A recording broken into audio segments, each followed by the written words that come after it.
All right, Hamilton.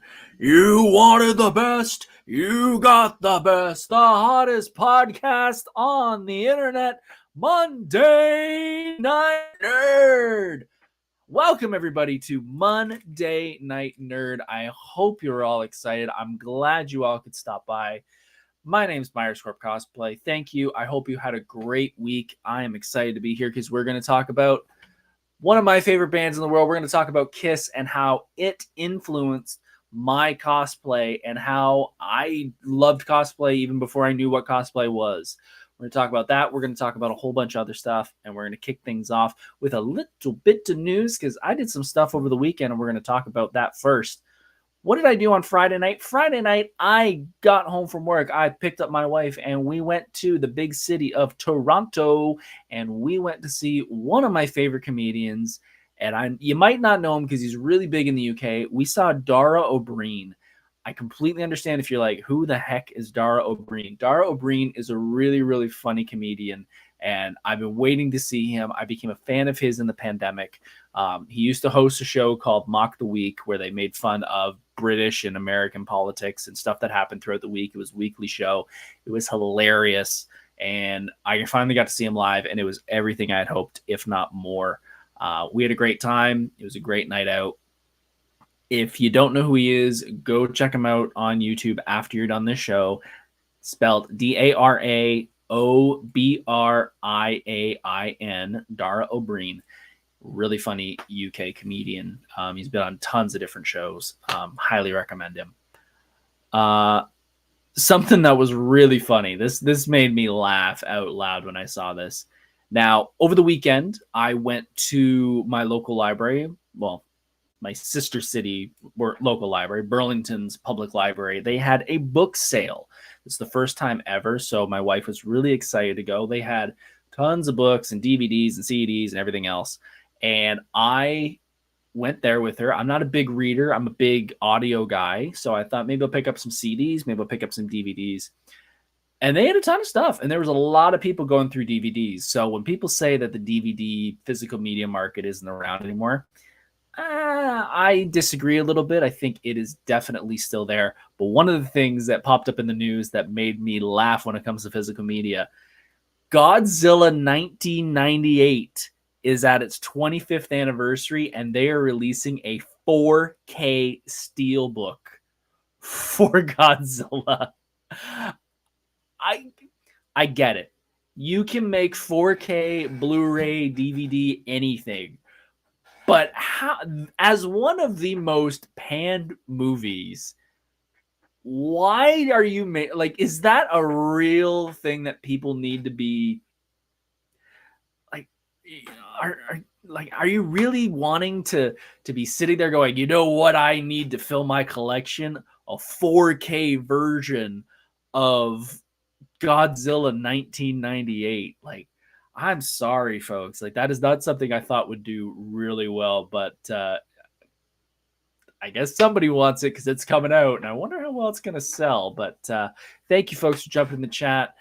JS, you're all ready for London. JS, you better be ready for London. I hope everybody's ready for London. London is going to be crazy this weekend coming up, and I'm excited to be there. This will be my first time ever going to London Comic Con. I've heard so many good things about it, and I usually don't go just because it's going to be just before Hamilton Comic Con, and I always do Hamilton Comic Con as a volunteer, but I've been told how great it is, so I said, look, I'm going to do back-to-back cons this year, so I'm really excited to finally get to go to London Comic Con, and JS is going to be spilling some beans tonight. Ooh, okay.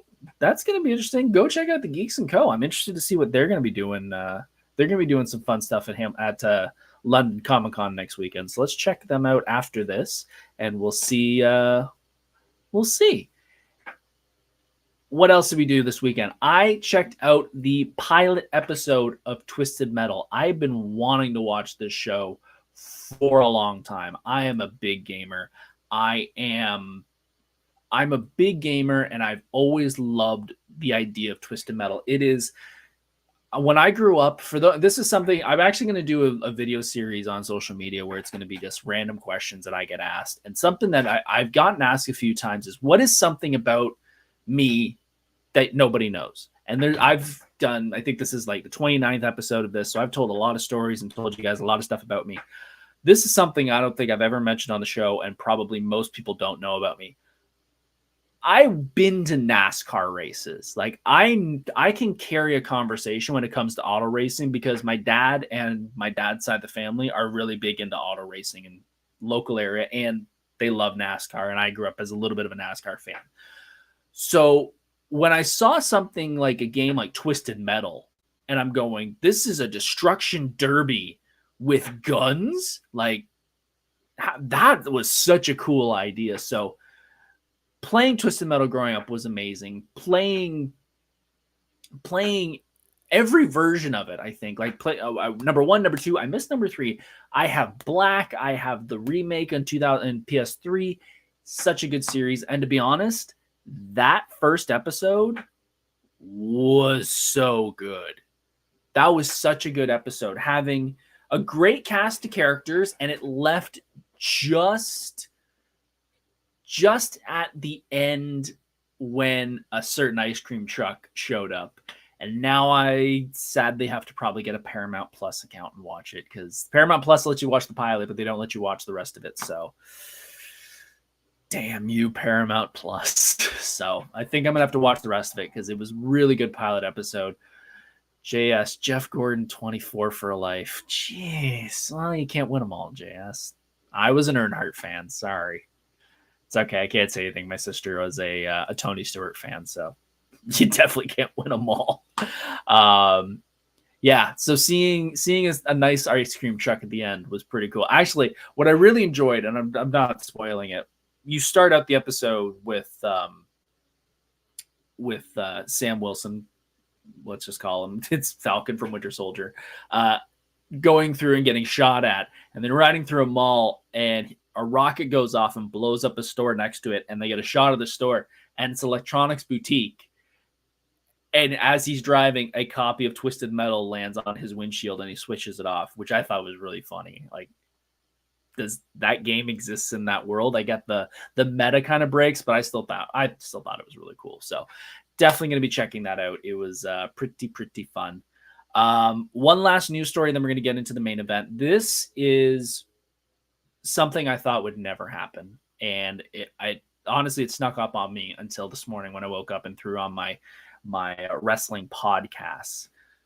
Tonight at midnight is something that, like I said, I never thought would happen, and it's a little sad if you grew up as a wrestling fan like I am. It's hopefully the start of something amazing. Well, we won't know until we get there. But as of midnight tonight, the sale of WWE becomes official. And as of midnight tonight, Vince McMahon and the McMahon family will no longer be in control of the WWE. Which, if you're not a wrestling fan, that's way too much for me to explain. But the Endeavor Corporation purchased WWE months back and said they're going to create a new company called the TKO Company, which will be the UFC, and the WWE will be under the same banner. And as of tonight, the contract officially is signed, and everybody, everything is merged into one as of midnight tonight. So it is a little sad tonight as a wrestling fan, knowing that a McMahon will not be heading WWE for the first time in 40 years, 50 years. And, anybody who's followed wrestling, anybody who's followed the media for the past 5 years, if not longer, knows that Vince McMahon and the McMahon family has had many issues because of steroids, because of things that shouldn't happen behind closed doors, political stances, etc. But just as a wrestling fan, thank you to Vince McMahon for everything that he has done for the fans of wrestling, for like you cannot give that man enough flowers, because if he did not do what he did to pro wrestling, it would not be what it is today. It wouldn't be even close. And he sacrificed a lot and put a ton of time and effort and money into it. And like I said, it's a little bit of a sad night tonight, knowing that in less than 5 hours, that's it. No more McMahon in charge. Vince McMahon is going to be a part of the corporation that's going to be running it, but he is not going to be the final check and balance as of tonight. So, it's going to be an interesting Raw. I know Monday Night Raw is happening right now, but yeah. So, not that you'll probably ever watch this, Vince, but thank you for making my life better because of wrestling. Because if I wasn't a wrestling fan, I wouldn't have met my buddy Tom. I wouldn't. Actually, you know what? Let me go through that quickly before we jump into the main event. I'm a really big fan of the butterfly effect and how one thing in your life, if you make one change, it affects so much in the future that you will never understand. This is my version of it. When I was going to high school, I didn't have a ton of friends. And when I went through the hallways, I think it was the second year of high school, let's say grade 10, I passed a kid and he had an Undertaker shirt on. Never talked to the kid before, but every time I saw him, I went, "Hey, it's Undertaker guy, Undertaker guy." And we'd always kind of give like, "Hey," because he knew I was a wrestling fan, so I wore wrestling shirts too. And for almost the entire year, every time I saw him, "Undertaker guy." And then the next year, we had a class together, and he sat behind me. And I found out his name was Tom. And we started chatting back and forth about wrestling because I was watching it and he was watching it. And then one day he said, "Hey man, what other classes do you have?" I said, "Oh, I'm going to be doing some manufacturing course next year." He said, "Oh, I'm in this drama class." And I was like, "Oh, that's cool." And when I went to that manufacturing class, I didn't like it. And I remembered Tom saying he was in the drama class. So I switched and did the drama class. And then we started having fun in the drama class. And he said, "You should come over and we should hang out because we like wrestling and we like, metal music and stuff. We should hang out." And we ended up hanging out and we ended up becoming best friends. And then one day he came up to me and said, "Hey, do you want to go to this thing called Fan Expo?" And I said, "Sure." And I've never stopped going. So if he didn't wear an Undertaker shirt, I wouldn't have pointed at him. I wouldn't have said Undertaker guy.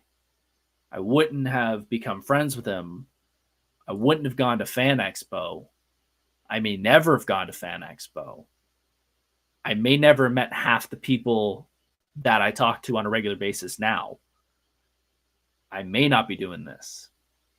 And that's all because we were wrestling fans. So that's my little thing. And like I said, to Vince and everyone else who's ever contributed to pro wrestling, thank you. I hope everything works out. I'm going to be sitting by watching, I don't think it's going to change tomorrow, but I'm interested to see where it's going to go. So that is it for the news. We're going to do sponsors and then we're going to jump into the main event. Sponsors, as always, if you've been around long enough, you know that my sponsor every single week is my beautiful, amazing wife. Because without her, wouldn't be doing this. Wouldn't have the guts, cojones, whatever you want to say, to be here to do this. Would not have this amazing house to do it. She is my rock. I love her. Hun, you will always be my sponsor. I love you. Let's talk about Kiss. Who doesn't like, actually I shouldn't say who doesn't like Kiss, because there are a lot of people who don't like Kiss, and I completely understand. They're over the top. I get it. But I have been a Kiss fan since, I was born on May 9th, 1988. So I was a Kiss fan since about May 9th, 1988. I have been a Kiss fan since pretty much birth, because my mom has been a Kiss fan forever. She grew up as a Kiss fan and she brought me into it. I knew what Kiss was because my mom would play it throughout the house when, she'd be cleaning or something. She had some merchandise here and there. She had t-shirts, stuff like that. But the one thing that stood out to me, and I wish I had the graphic, but I cannot find a good enough quality photo of it. We had a poster in my basement. Now, for those who don't know, my mom is a former fitness trainer. So I grew up having weights and machines and stuff in our basement. And she had a full mirror there for when you're working out. You want to have a good line of sight to see your form and everything. And next to it was a giant poster that looks like came from a movie theater size. And it's from the album Creatures of the Night. Now, if you don't know what Creatures of the Night is, it was when Kiss started to go a little dark. And it was a big black and blue with all of them sort of in the shadows with their eyes bright, and you could see the makeup, and it says the loudest band in the world at the top. And I saw this and I thought it was the scariest poster ever. I never even wanted to go near it. We used to have a fridge that was right next to the poster, and I would purposely lean away from the poster and get things out of the fridge when I was a little kid. I was so scared of this poster because, you got someone like Paul who kind of looks, kind of okay, but then you got this guy with the tongue hanging out, and you got this guy who looks a little weird, and then you got a cat guy. It didn't make sense as a kid. But once I grew up, I realized this is the coolest band ever, because you had bands, you throw a rock, you can hit a band, but you had a band that had pyro. You had a band that were on boots that were this high off the ground, full makeup, full costumes. That's a different breed for me. And like I said, Mom grew up with that her whole life, and she'd again play things throughout the house forever. And I grew up as a late 80s baby, so I had a little bit of the 80s boom of Kiss, and then we went into the 90s boom of Kiss. And a lot of the stuff, if you're a Kiss fan, you know that the 80s and the 90s, up until about 96, 97, they didn't wear the makeup. So it was rare to see makeup stuff. You saw the vintage stuff, but you didn't see anything new and current because they weren't doing it at the time. But it was actually a perfect time for me to jump in, because in the early 90s, well, the late 80s, Kiss was doing the 80s craze, the hair metal craze, let's say. A lot of their albums were very hair metal. And when they got into the 90s, they sort of took in some influence from other harder bands that were coming around. Pantera a little bit, some Ted Nugent, etc.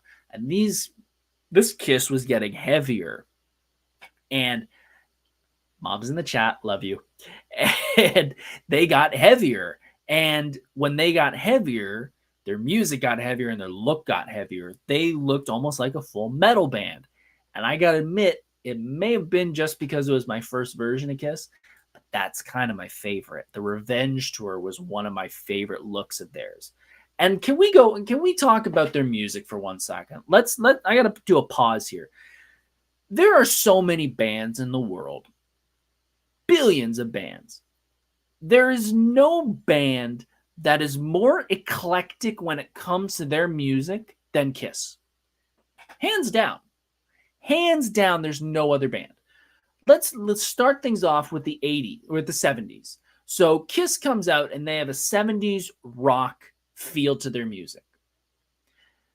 Then, after a certain amount of time, they decide, we're going to take a break and we're going to do 4 solo albums. So each member of the band, Peter, Paul, Chris, and Gene, they all decide to do props to Mom for showing up. Yes, my mom does show up sometimes. They decide to do solo albums. So Peter, Paul, Ace, and Gene decide to do their own solo albums. And they all have different sounds. Paul's was a little more, would be a little more influenced in what the 80s sound would look like. Gene's was a little darker. Ace had more of a New York rocky feel, almost like the 70s. And Peter's was kind of similar as well. Then they come back together and they do a disco album. They do Dynasty, which gives them one of their biggest hits, I Was Made for Loving You. And it's a disco song. So you already have a band that went from a 70s rock to sort of a bunch of things, because they were solo albums, to disco. Then they decide we're going to do sort of a prog concept album. And they do The Elder, which is really funky, where you got to read the liner notes on these things, because for those who don't know, liner notes are when you open up the CD or the album, there's usually print written there that talks about the songs and such. That's what liner notes are. So it's something completely different, to the point where Ace doesn't even really want to be in the band anymore. So he leaves. So now we've got 3 genres of music. And then they come back with Creatures of the Night with Eric Carr as one of his first real albums. And it's heavier again. So now we've gotten a heavier version of Kiss. They decide they don't want to do the makeup anymore. They then go and do a whole bunch of 80s hair metal albums. So now we've gone to a hair metal genre of music. Then they decide we're going to go heavier with the Panteras of the world and the metal music that's coming around. So they do Revenge, which is now a heavier version of Kiss. And then, which a lot of people don't know unless you're a hardcore Kiss fan, Kiss had a grunge album called Carnival of Souls, which is very much a Soundgarden and a Pearl Jam sound to their music. And then they come back around and put the makeup back on, and they do basically a retro rock album, and a bunch of them. Psycho Circus, Monster, Sonic Boom. So you've got 70s rock, disco, prog rock, heavy rock, 80s pop, metal, grunge, and retro rock. Tell me another band that has ever done that and has done it successfully. I can't think of any that have jumped that much and still have this big of a fan base, and are still touring on their 50th anniversary, which will be their last tour. That's impressive to me. So if you don't like one version of Kiss, try another one. Because I remember being in high school and playing the Carnival of Souls album for a friend of mine. And I said, I'm not going to tell you who it is. I just want you to listen to it. And I played a track from it. And they went, that's really good. I said, I know. It's got like that grunge, that dirty feel to it. Like sort of like made in a basement or a garage. And they said, yeah. And I said, that's Kiss. And they went, what? I said, that's Kiss. They couldn't believe it either. So I think that's really cool. So being a Kiss fan and having all these different genres of music is really interesting. And as I said, Kiss was something that I grew up with and has always been a regular version in my life.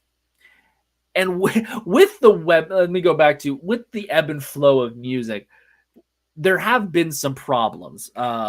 When I was growing up, I was a Kiss fan. And with most things now, I want to know everything about the band. And I want to consume everything. Like if I'm a fan of a band, I don't want an album. I want their entire discography. And I want to listen to everything. And I was like that even as a little kid. When I first really figured out what Kiss was and that I was a fan, I asked my mom, like, give me everything, give me everything, give me everything. And at that point, there was just cassettes. And my mom was very, very loving. And I think we went through what songs I liked. And she gave me a mixtape with all my favorite songs on it. Well, one of the songs was a song called I Just Wanna, which you can kind of put together what the next few words in that song is. But it actually is, I just wanna forget about you.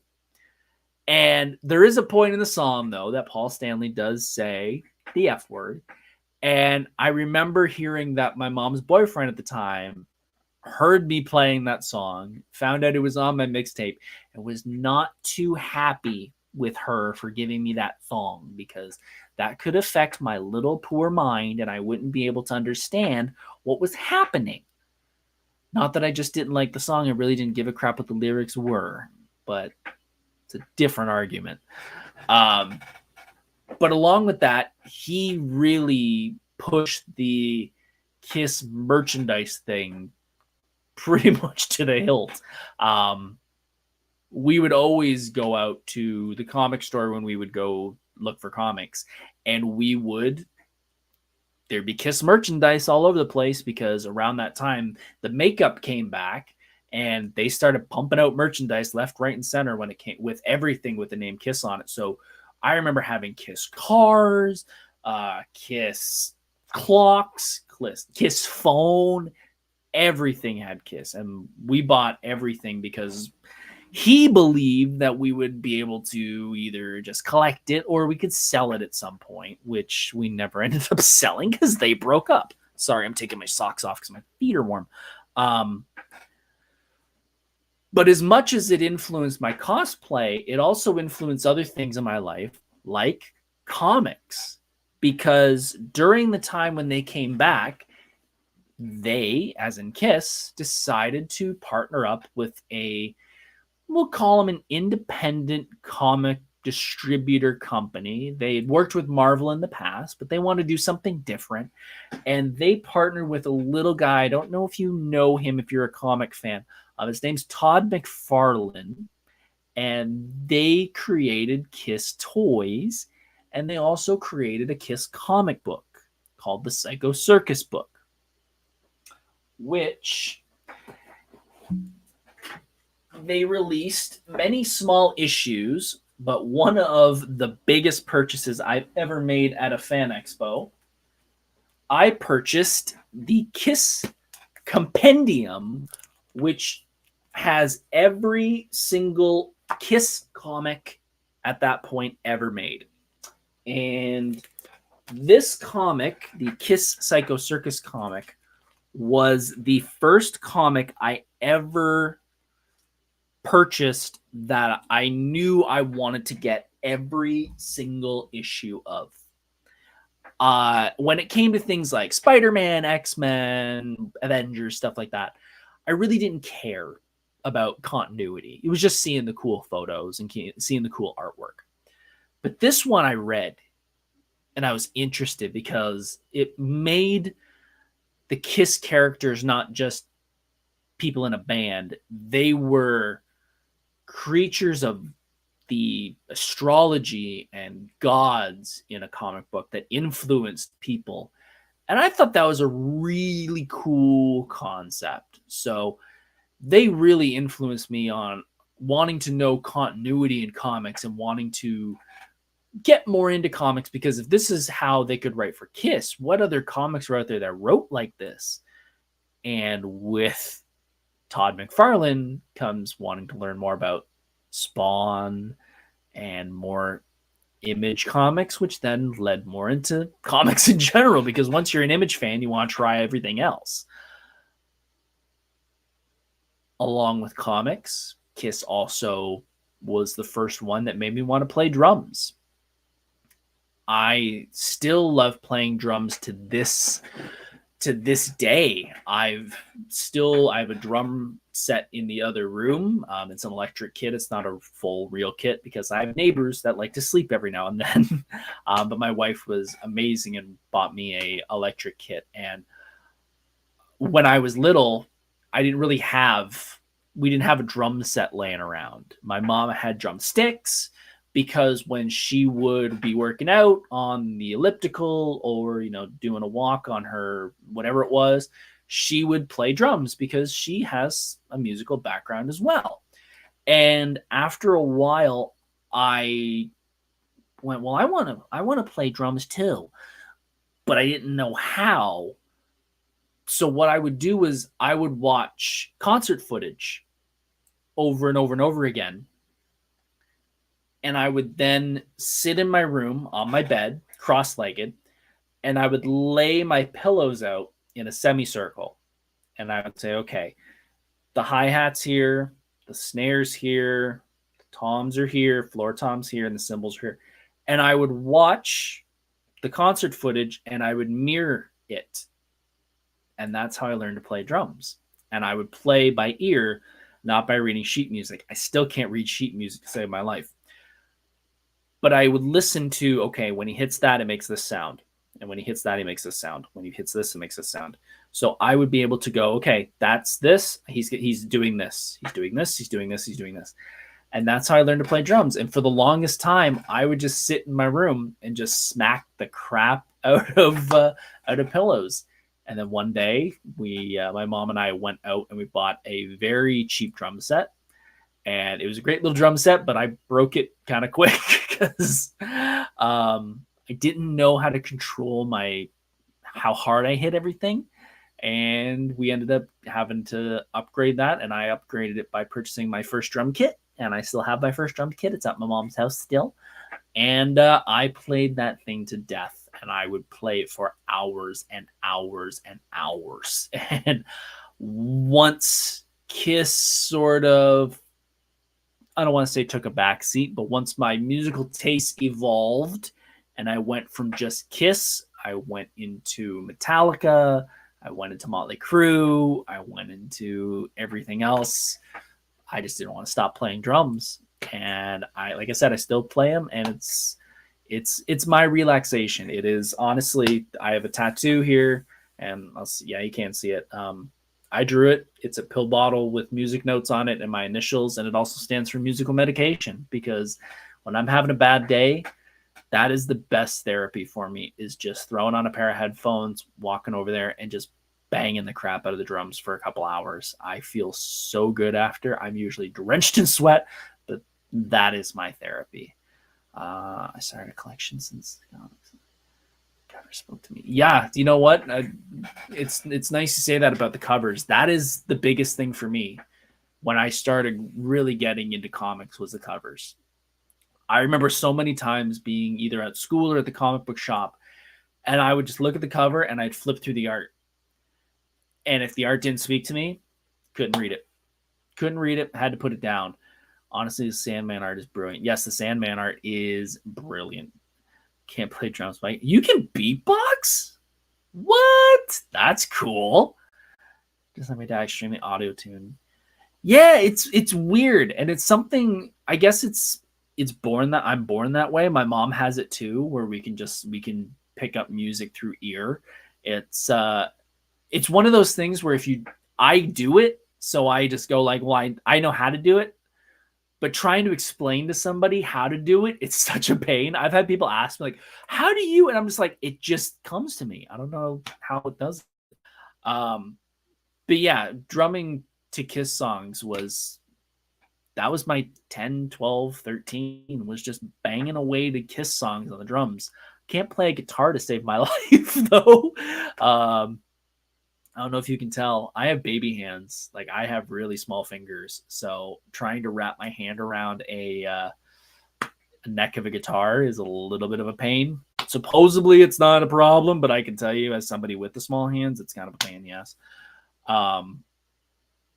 So this band influenced my comics. It influenced my drumming, and it definitely influenced cosplay. Kiss was the first band that had fans dressing up as them. Honestly, like, I can't think of another band besides maybe Alice Cooper that had people actively dressing up as them, not just wearing a t-shirt and being like, I'm a Beatle, or I'm, in the Stones or something, but like, this is a band that had huge, intricate costumes. And they had fans, a lot of fans, doing makeup, wigs, big costumes, and it was normal. And it was something that you didn't see that type of fan stereotype doing. And what I mean by that is, when you think of cosplay, even when I think of cosplay, if you close your eyes and you say cosplayer, we probably all have a similar look and a similar thought of what that person is in a stereotype. But a Kiss fan could be anybody. You could have a biker wearing a Gene Simmons costume. You could have a mother wearing an Ace Frehley costume. You could have a small child wearing a Paul Stanley outfit. It could be anybody. And I didn't really notice it until I think it was probably the first time I went to see Kiss. And I'm proud to say, thank you, Mom. My first concert was Kiss. Their farewell tour, which they're still on their farewell tour. Their farewell tour in 2000 came through Hamilton. And my mom got a limo for myself and a friend of hers. And we went to see them. And it was, as a kid, it was incredible because this is something I only saw on a screen this big. And now I'm seeing it live in front of me, and pyros going off. And like I said, there are people walking around in full costume. And I think that impacted me and sort of engraved itself into my head without even realizing it until I really kicked into my cosplay, where I was like, oh, you can just do that. Like, you could dress up as Gene Simmons. I'm getting to that, Mom. You can dress up as Gene Simmons. You can dress up as Paul. You can dress up as Ace. And it's just, you're walking around and no one's really caring. And if anything, they're like, that's really cool. They're not looking at you going like, oh, what a weirdo. There's those people. But when you're surrounded by that many people who are into the same thing that you're dressed as, you can't really go up to the guy and go, you're an idiot. Because there's about 50 people around you that are going to want to beat you up for doing it. And as my mom pointed out in chat, one year I did want to be Paul Stanley, because who doesn't want to be Paul Stanley? Who doesn't want to be the star child? Who doesn't want to be the lead singer of a band? And famously, I was really not feeling well that night and just was in a mood. I will fully admit I was in a mood. And my mom graciously did so much work building the costume. It was not just a store-bought costume. Money was spent and time was spent, where she made the whole costume.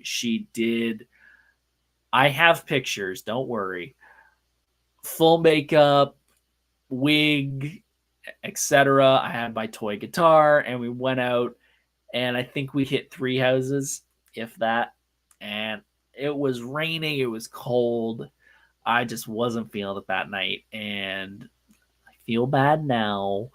But yeah, that was my first time being Kiss, and didn't go off that well.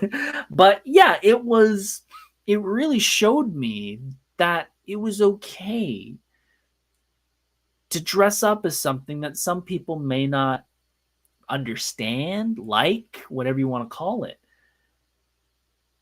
And to the next level, you had people taking it further when they would not only dress up as them, but they would learn to play the songs, and they'd make tribute bands, and they would go on the road as tribute bands and do well as Kiss.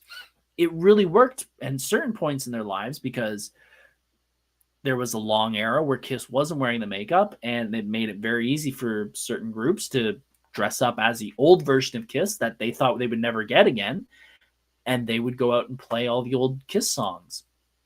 So realizing that a band could influence me not only in comics and made me want to draw. That's another thing. Seeing the Psycho Circus artwork really made me want to draw, to the point where my first fan expo, I had my portfolio and I had drawn one of the pieces from there, and the artist that originally drew it was at Expo, and I went and met him, and that was actually the first celebrity, I guess you call him, autograph that I ever got, was one of the artists from the Psycho Circus books. And so they influenced me in that way. They influenced me in how I play the drums, because I grew up as a Peter Criss fan. I grew up as a giant Eric Carr fan. Unfortunately, Eric Carr is no longer with us, but big fan of his and his drumming style. And then, like I said, you grow up watching a bunch of guys who are just normal guys who have no problem wearing big giant costumes, big platform boots, makeup, big hair, and they're cool with it.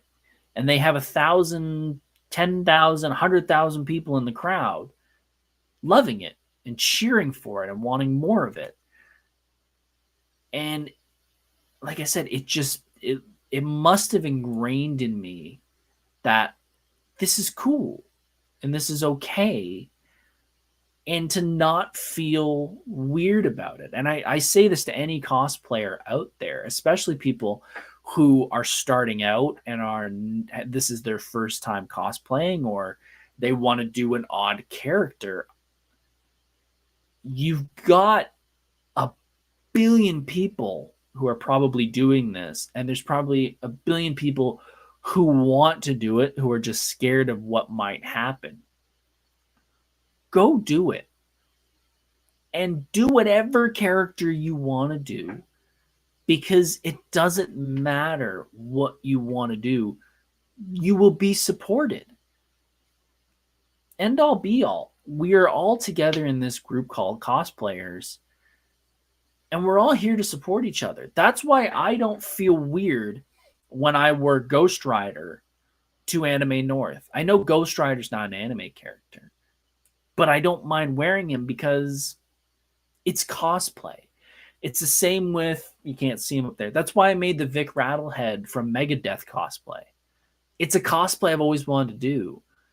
It's not a comic. It's not a manga. It's not an anime. It's not a movie. It's music. But I know that there's at least one fan walking around the conventions going, I'm a Megadeth fan. Wouldn't that be so cool to see that costume? And if there's one, there's probably 100. So if you want to build something crazy, if you want to build something out of this world, do it. Because you will meet people who wear that costume. I just did it with Dash. I picked a character from Star Wars that hasn't been canon since 1993. And I had enough people running up going, oh, Dash! It's a character that hasn't been around forever, and they still remember him. So don't feel bad about being worried about what other people are going to say. I'll support you. I'll be that one person. You just need one. I'm that guy. I'm that guy that says, go do what you want to do. And maybe one day I will be in a Kiss costume again. The biggest problem, though, and I've thought about it, I've had many drafts of which one I want to do. The biggest problem is the boots. Because I'm going to want the boots to be the boots. It's not really something you can DIY.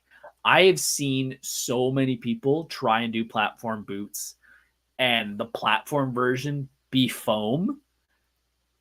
And my heart sinks whenever I see that, because foam is not structurally sound. And it will easily roll on you. So if you're thinking of doing platform boots, please don't use foam, because you are going to shatter your ankle. But yeah, I've thought of different times when I could do a Kiss costume. I've also thought of other music cosplays that I want to do that are a little easier first. But I think one day. The question is who, though? Do I do Paul again, or do I do Gene? I don't know. We'll have to think of that. But yeah, Kiss overall, I'm always going to be a Kiss fan. I'm not a big fan of their newer stuff. Is kind of, yeah, I get it. They try to do old, but they're not. It's past its prime. But I'll always be a Kiss fan. I'll always be a member of the Kiss Army. I'm not going to be seeing them on their last tour. I've seen them 4 times before. It's just too much money to see them now. But I wish them the best. I think that's it for the night. I hope you guys had a great show. We're going to end this one a little early tonight. Next week, we are going to be reviewing London Comic-Con. I will be at London Comic-Con all weekend long. I will be in Ghost Rider on Saturday. I will be Dan from Street Fighter on Sunday. And there was something about London I wanted to say, and I can't remember what it is. I should have written it down. The weekend after, I will be at Hamilton Comic-Con. I will be volunteering. I'll be at the Celebrity Lines. I will not be in costume. But if you see this pretty face, swing on over, say howdy. I will be running around crazy, both cons. And I hope you guys have a good week. I think that's it. Hope you guys have a good week. I will see you all this weekend at London Comic-Con. And if not, I'll see you at Hamilton Comic-Con. And if I don't see you at either one of those, I hope you have a good week, because next week we will be back. And 3 weekends, Hamilton review, London review, Hamilton review. The next weekend, if you don't know, we're going to have our first guest here on the podcast. It's going to be my first guest. I don't know when I don't want to make it a regular thing. We might do it every couple of weeks, but yes, we'll be doing a guest in the next couple of weeks. Hope you guys tune in for that. But until then, hope you guys had a good time. I will see you soon. Stay nerdy, folks. I'll see you at London. Take care. See ya. Hey, thanks for watching Monday Night Nerd. If you enjoyed this content, please hit the subscribe button, like this content, and follow on social media for even more nerdy fun. See you soon.